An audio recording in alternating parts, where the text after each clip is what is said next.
Greetings and love to all of you. My name is Brother Balananda, and it is truly a joy for me to have this time with you teens who have already embraced Paramahansa Yogananda's teachings, as well as all of you teens who are still searching for your spiritual path. And some of you may even be tuning in for the first time today. So why is it a joy for me?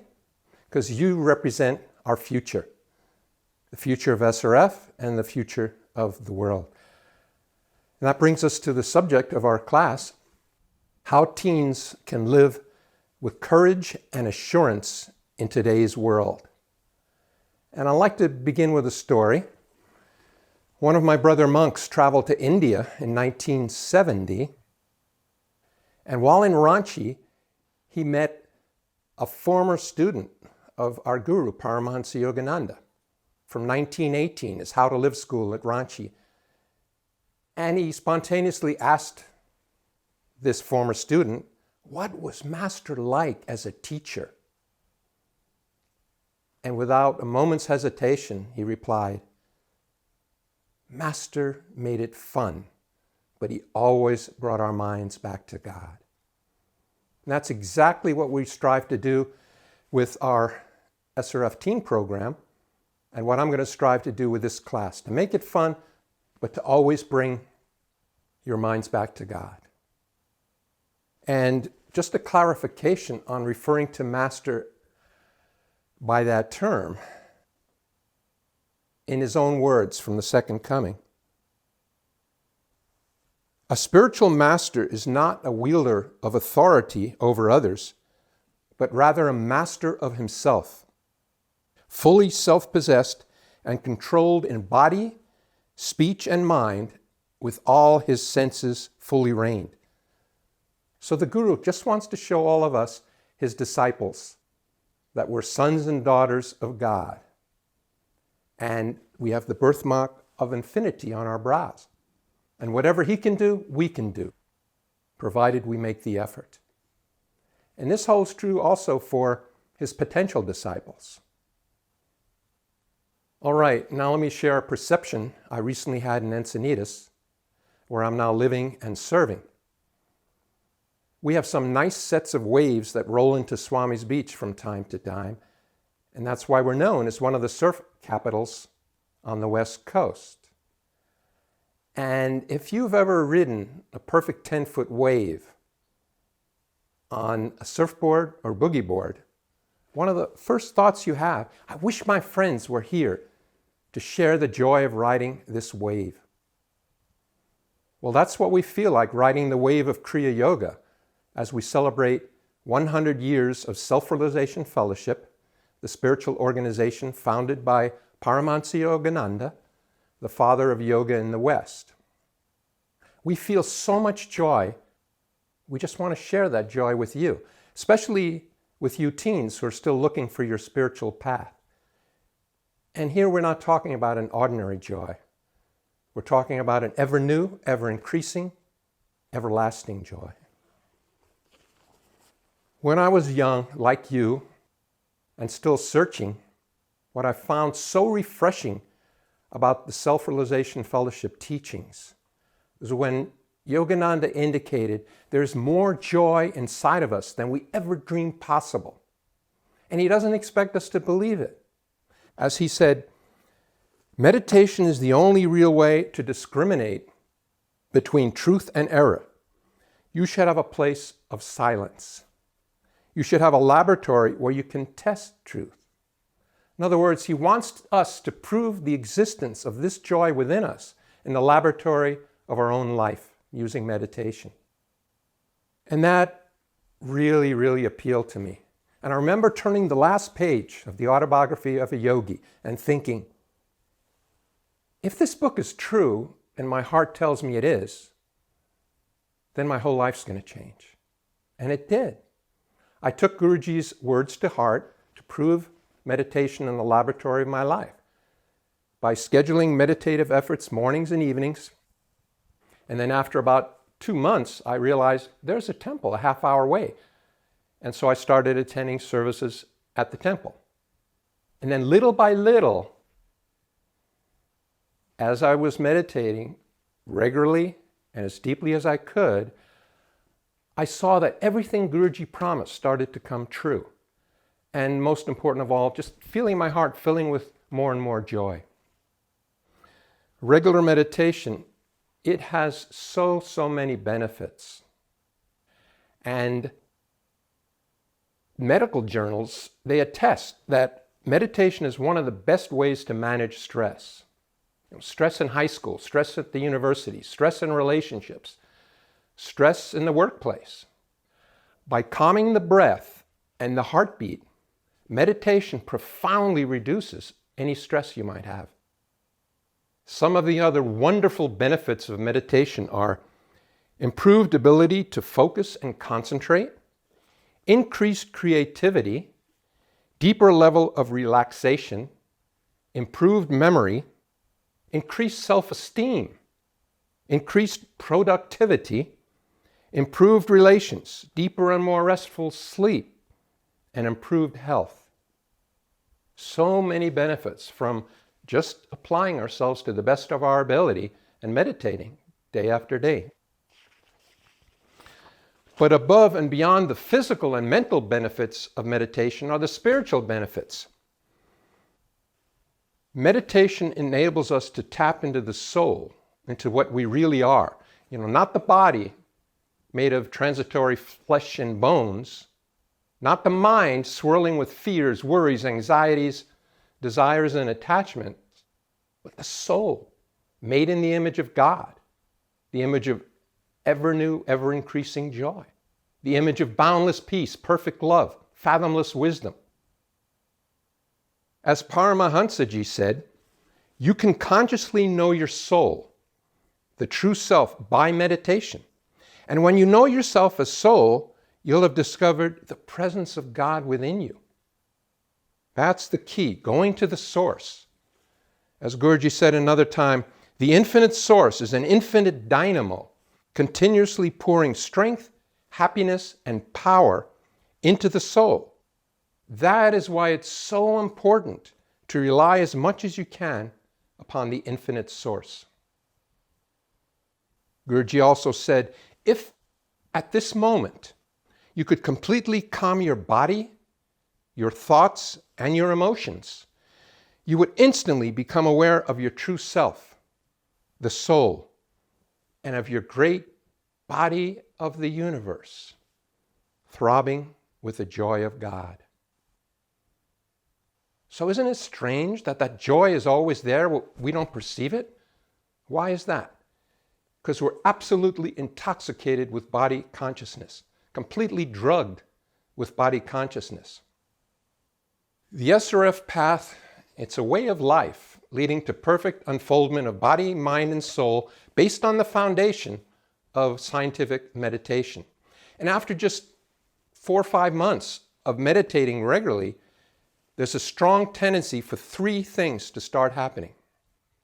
1, you wake up happier. You feel good about life, ready for the day. 2, you find yourself getting along more and more harmoniously with just about everyone. People that used to push your buttons, they still push your buttons. But it doesn't upset you as much.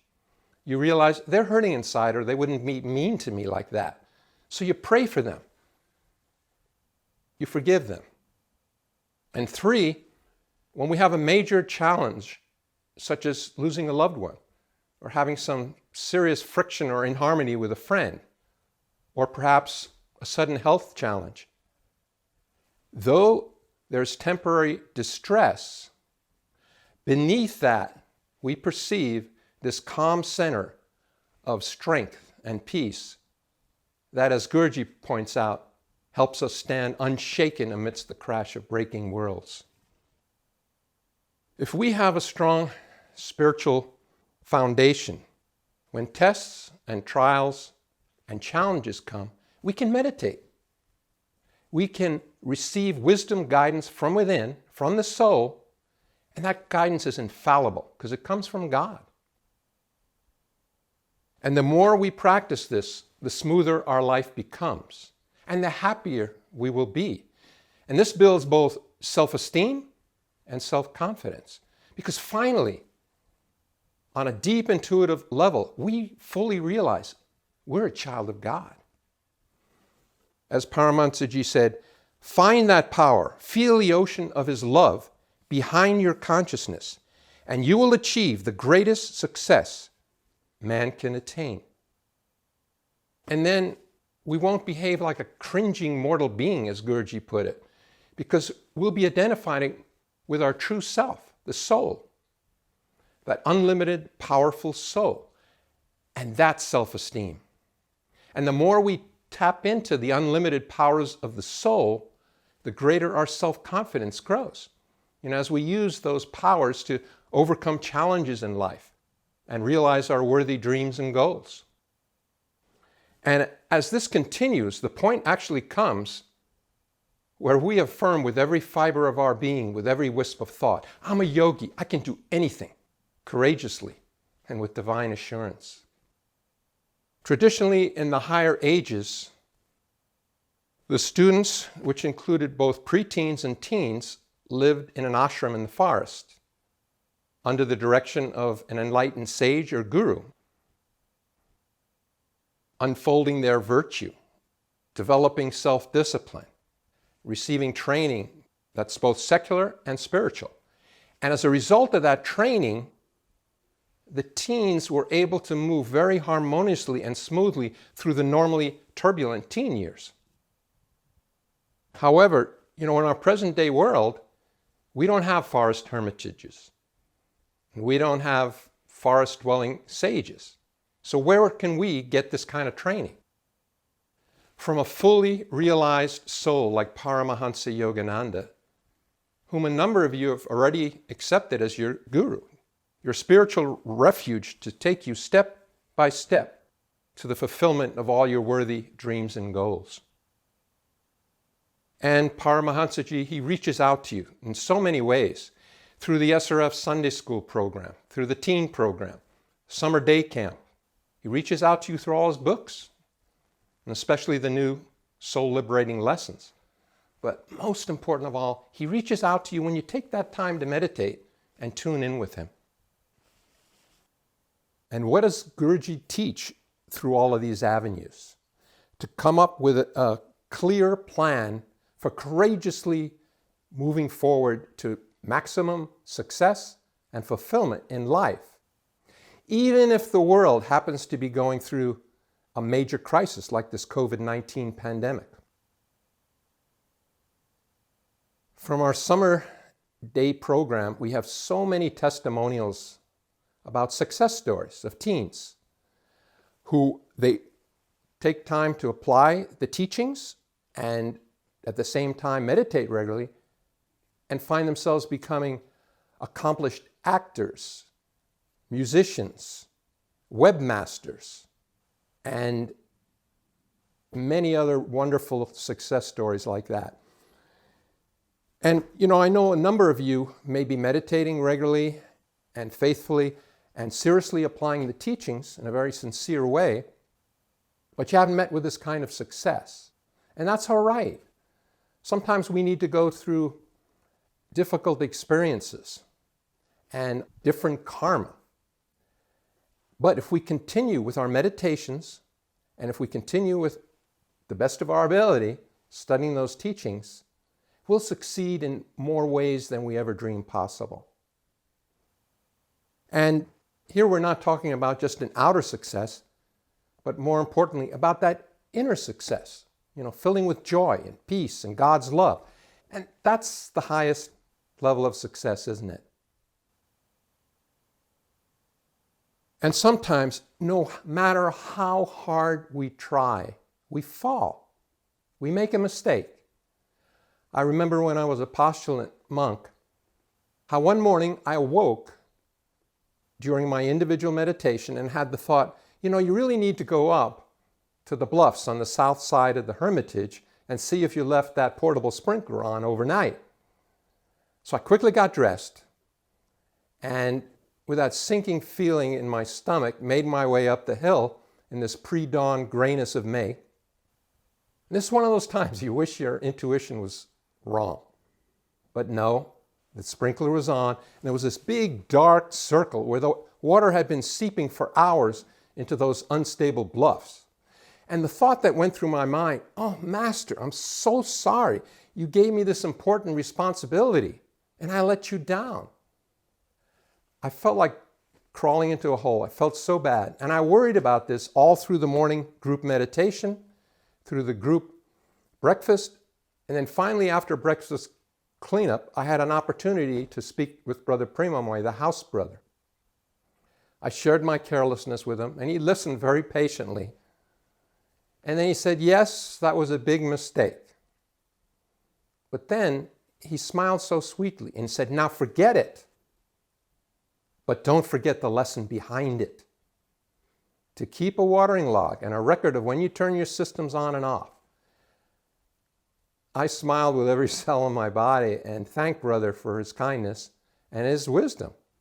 I felt the weight of the world just falling off my back.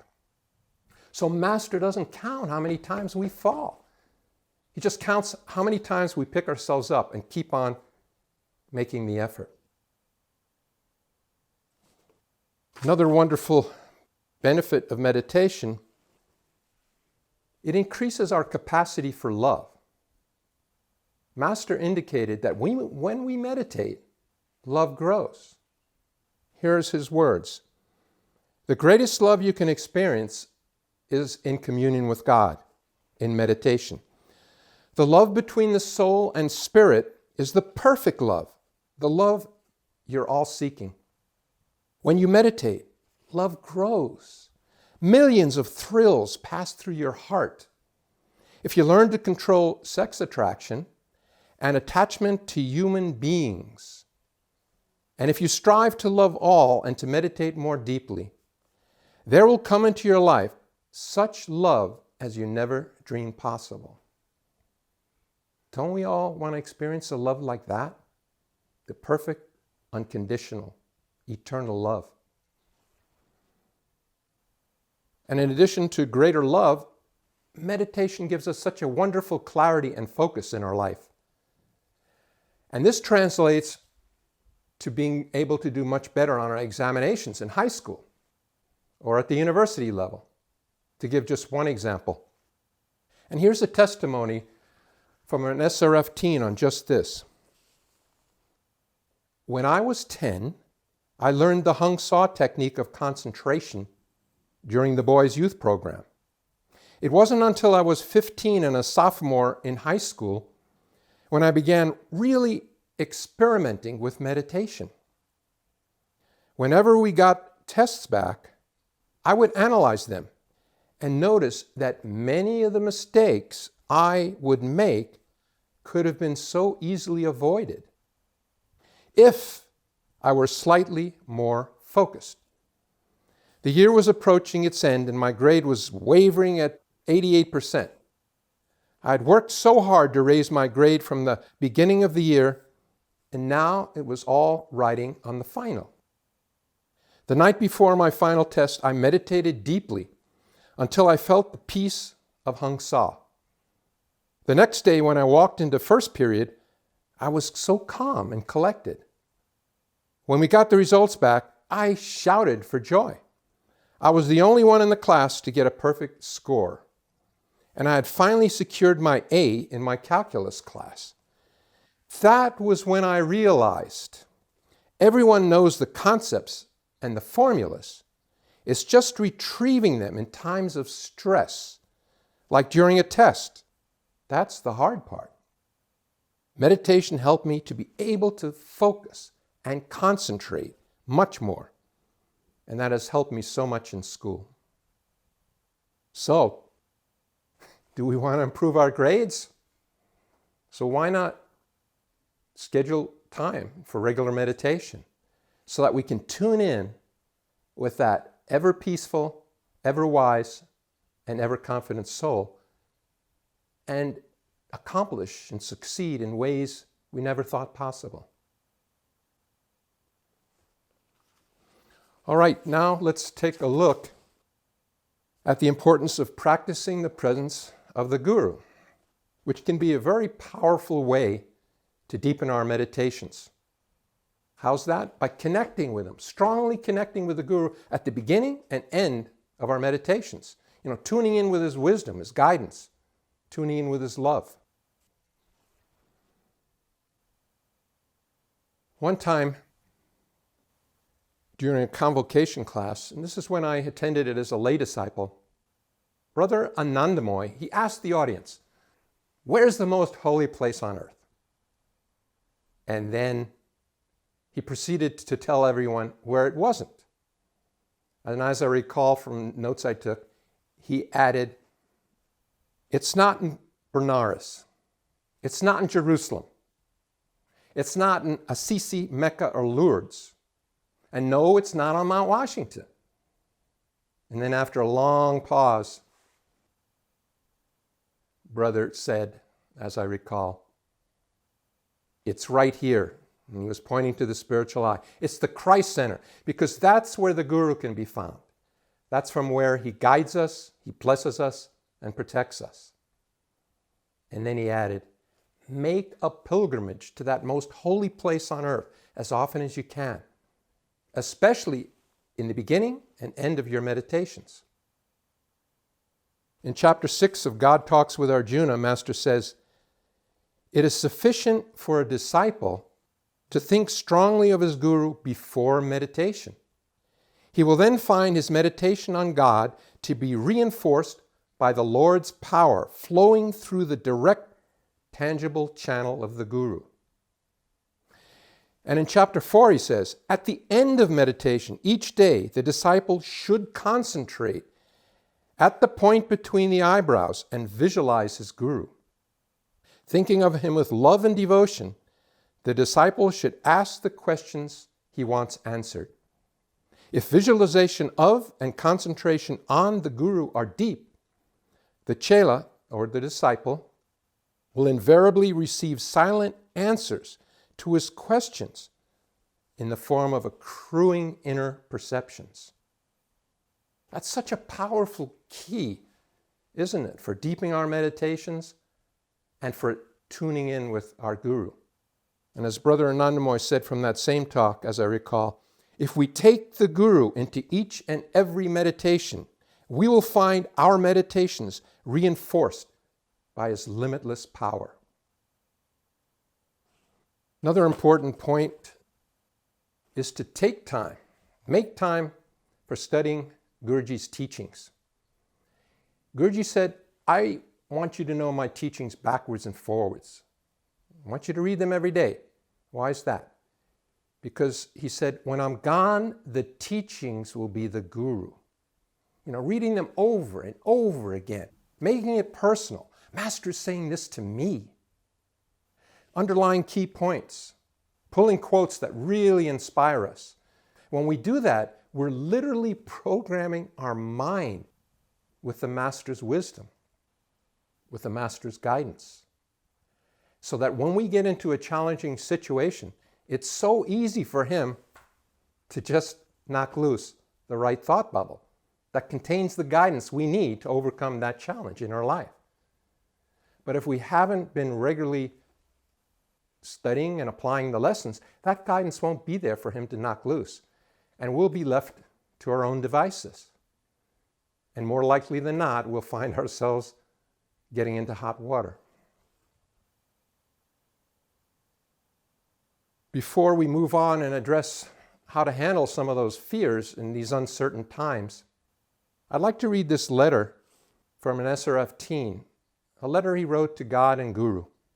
And this pretty much sums up much of the spirit of what we shared so far. "Dear God and Guru, I'd just like to take a moment to thank you for getting me through a tough time in my life, for making it a spiritually strengthening experience, for always being there and listening to each and every one of my prayers, for walking with me wherever I go, and for holding my hand when I feel pain or when I'm lonely. Thank you for giving me the gift of my family and the wonderful people that support and encourage me. I thank you also for giving me a strong and wise spirit And I know that I can and will go a long way with it, but not, of course, without you as my leaders, companions, and supporters. Thank you, thank you, thank you. And please, if there's something I can do to serve you, just let me know. I'm forever indebted to you. Love always, forever. And this is an anonymous SRF teen. As a number of you have discovered, in these challenging times with a COVID-19 pandemic, so much economic uncertainty and civil unrest, suddenly we can find there's some deep-seated fears that are triggered, isn't it? So what can we do? We start feeling helpless like a leaf blown around in a storm. We can remember Master's promise, where he said, I am your mountain of protection, guarding you from all storms. And as Brother Balananda used to remind us, the Guru protects the disciple with a jealous hand. So to reinforce these two thoughts, we can practice some of Guruji's very powerful techniques for overcoming or combating fear. Guruji said, do not be afraid of anything. Even when tossing on a wave in a storm, you're still on the bosom of the ocean.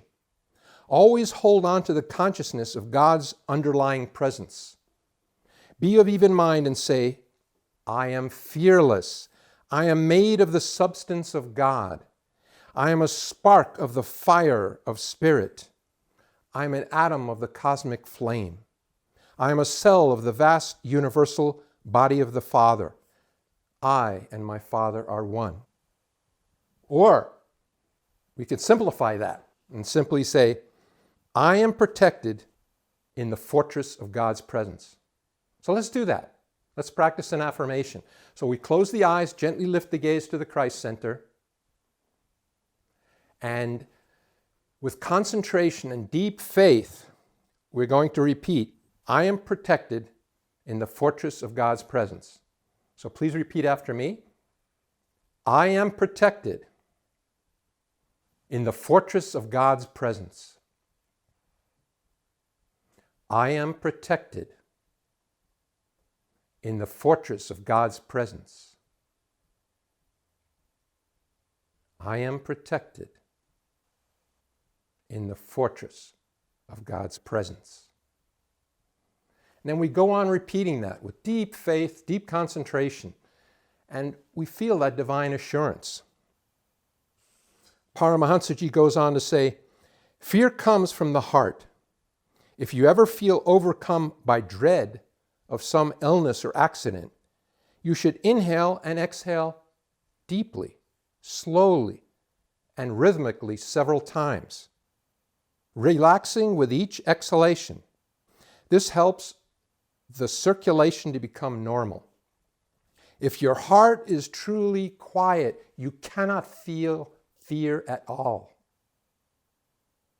Or we could simply practice Guruji's 20-20-20 breathing technique for 4 or 5 minutes, where we slowly breathe in through the nose for a count of 20, hold the breath for a count of 20, and then slowly exhale through the mouth for a count of 20, with each count about a half a second. And some of our Sunday school teachers use this technique when their students first arrive in class. And for them, it's an 8-8-8 count. And they say, at first those kids are bouncing off the walls, they're so restless. But after practicing this powerful technique for just 3-4 minutes, they settle down and become so calm. Master also has a very powerful, a very effective technique in the lessons for overcoming fear. And this is his words. These are his words. Whenever you feel afraid, put your hand over your heart, next to the skin. Rub from left to right and say, Father, I am free. Tune out this fear from my heart radio. And you just keep repeating it. Father, I am free. Tune out this fear from my heart radio. Just as you tune out static on an ordinary radio. So if you continuously rub the heart from left to right and continuously concentrate on the thought that you want to tune out fear from your heart, it will go, and the joy of God will be perceived. A number of you who are regularly meditating, practicing the presence of God, and studying the lessons regularly and faithfully have found these practices alone will help to prevent fears from taking root. What they do is they push the fear far into the background, or perhaps even completely dissolve it. Now let me touch on the importance of Seva, or selfless service. As we become older teens, we begin to clarify our purpose. We really focus on clarifying our purpose and finding opportunities to make a contribution in the material world. And we also look for ways to support the Guru's work. We ask ourselves, well, how can I align my spiritual values with my work environment?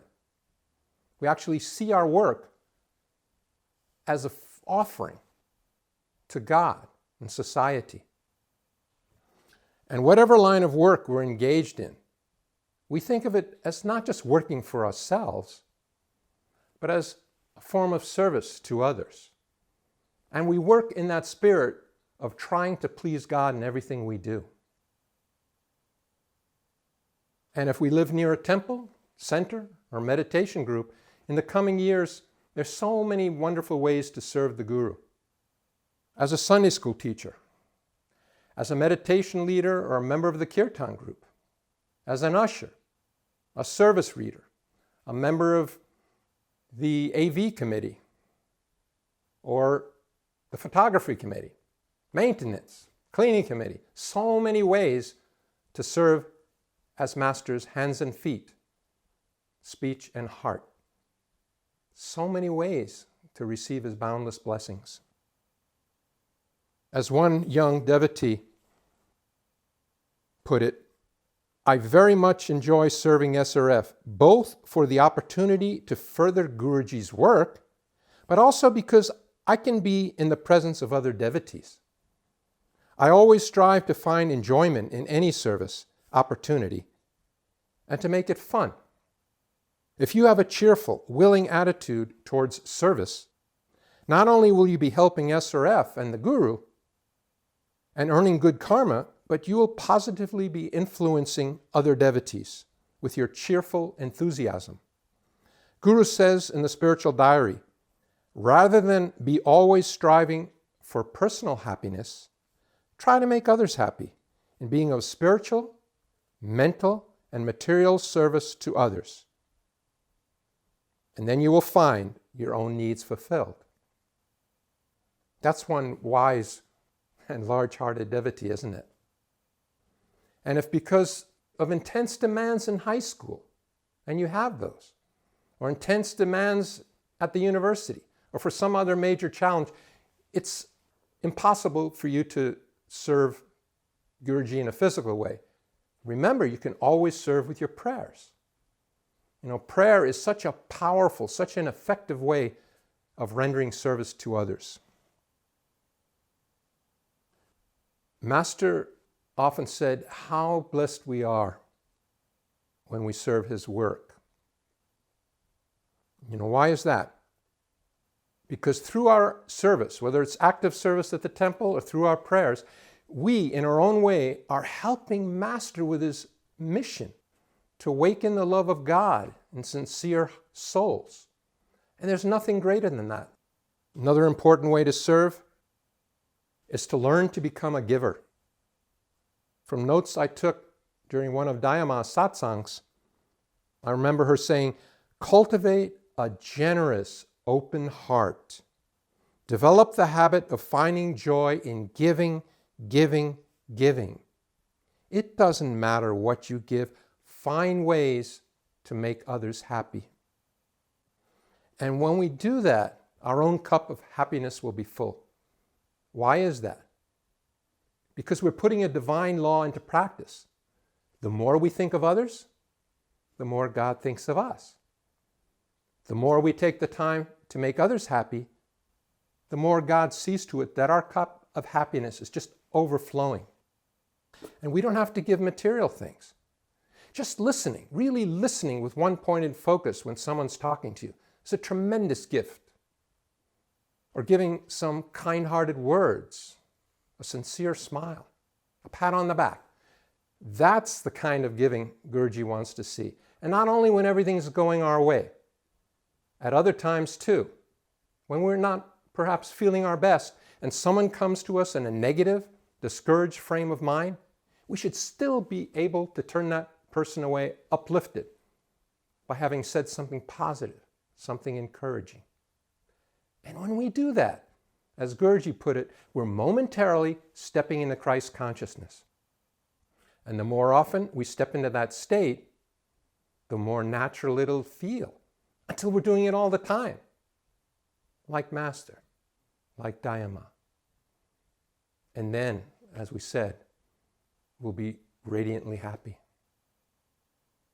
As we do our best to serve Master, and at the same time make time for meditation, practicing the presence of God, and studying the lessons, we're bound to receive peer pressure, isn't it?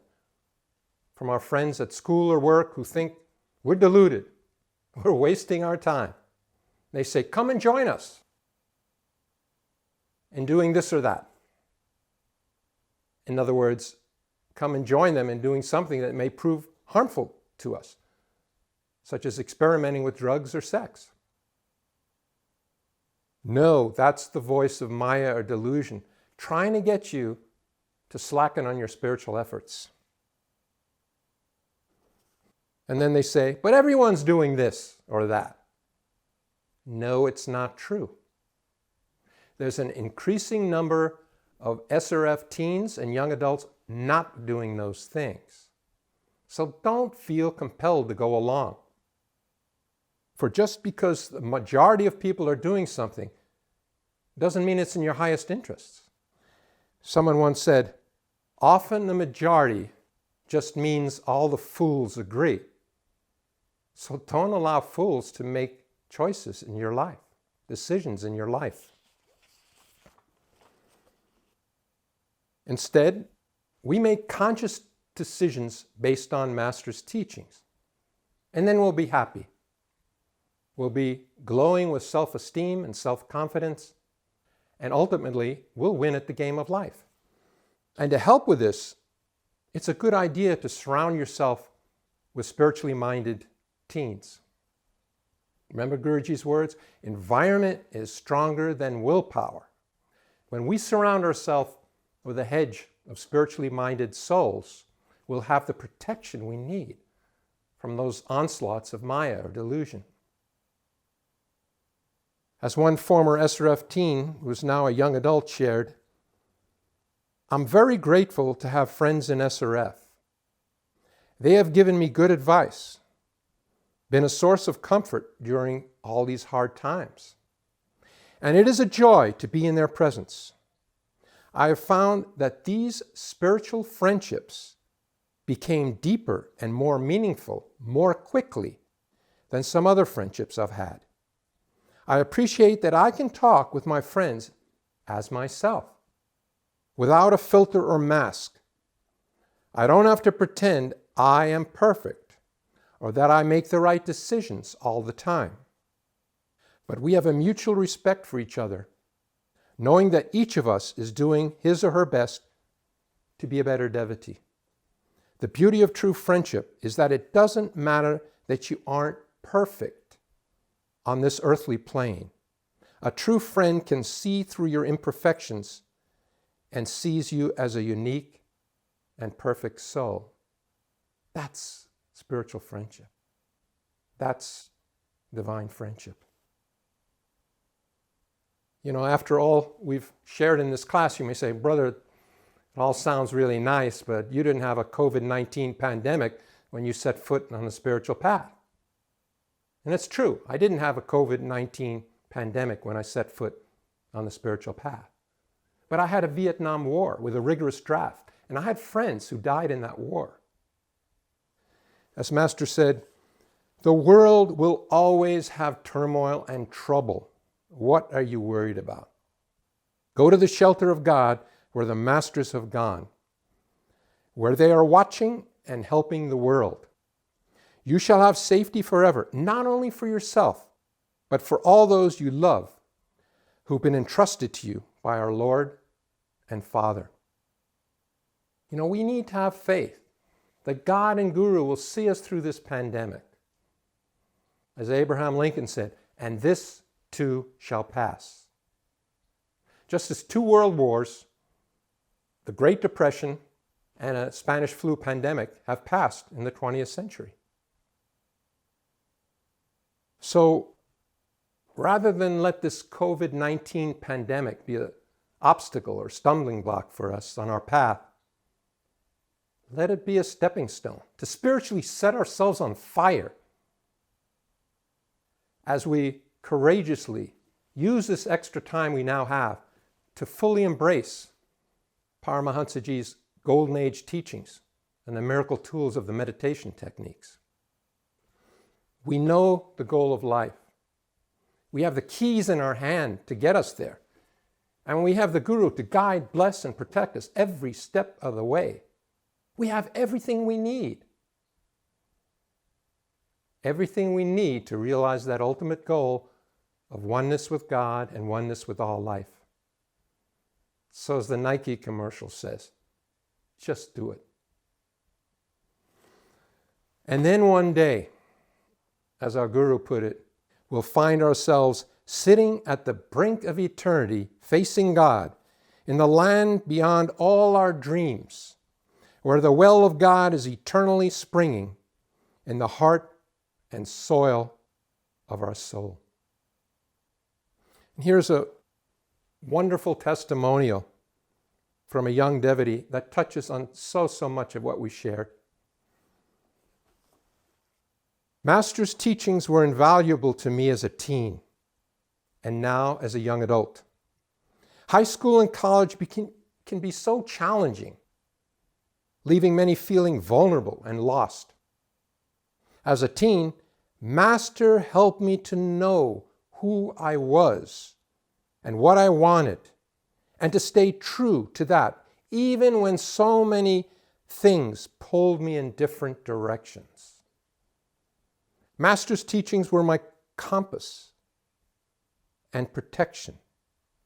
Through my youth, whenever challenges came, I could always find comfort in my Guru, reading a few pages of his writings, chanting along with recorded kirtans, carrying his picture with me, talking to him, laughing with him, thanking him.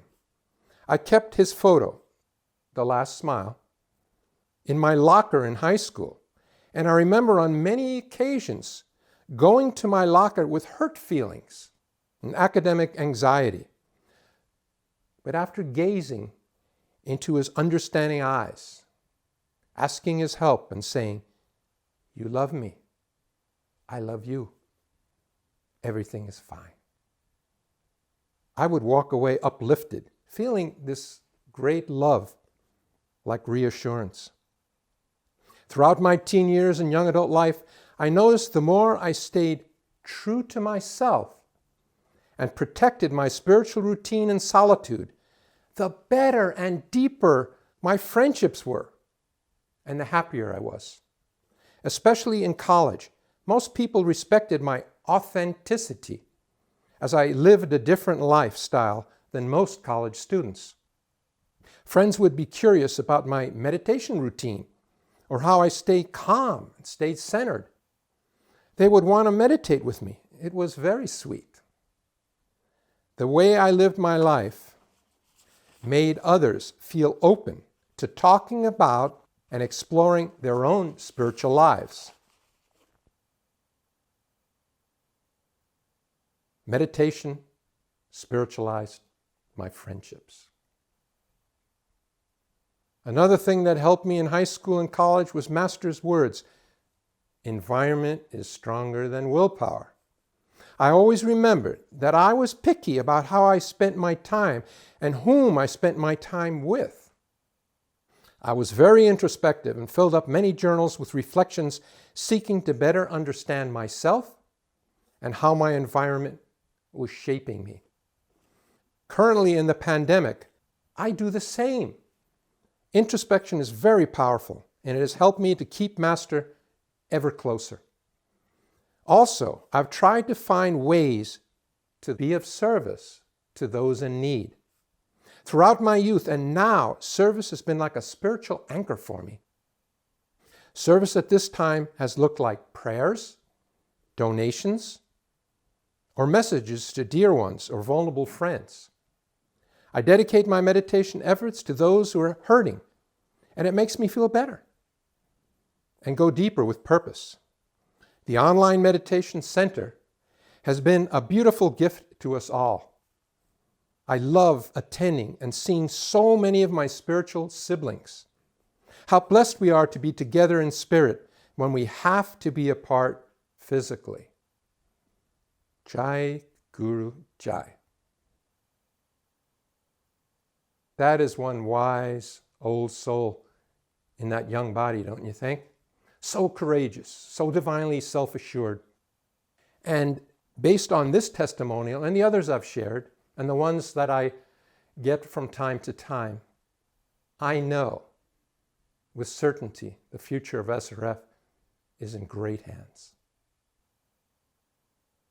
Let's just close with these words of our beloved Guru. Let's close our eyes and imagine he's saying this to me. He's talking to my soul. He sees my potential.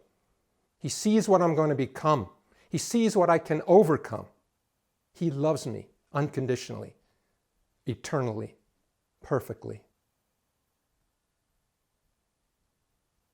We should envy no one. Let others envy us. What we are, no one else is. Be proud of what you have and what you are. No one else has a personality just like yours. No one else has a face like yours. No one else has a soul like yours. You are a unique creation of God. How proud you should be.